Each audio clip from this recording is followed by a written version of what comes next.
kerajaan Trump yang nak tukar ni sekarang. Apa yang dia panggil dalam Inggeris naturalization by birth. Yang kita ada dekat sini.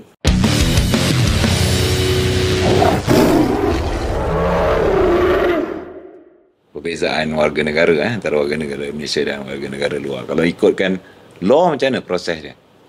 Law dia dekat Malaysia is more or less sama dengan kebanyakan negara. Okay.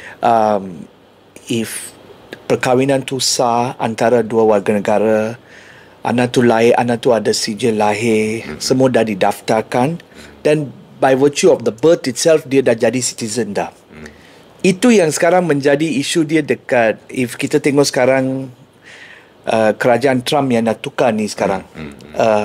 Apa yang dia panggil dalam Inggeris naturalization by birth. Yang kita ada dekat sini.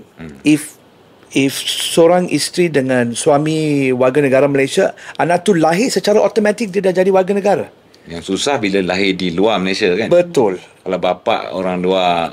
Betul. Itu yang susah. Itu yang akan ambil proses sedikit. So itu yang sekarang yang menjadi, which most countries pun dia akan buat macam ni.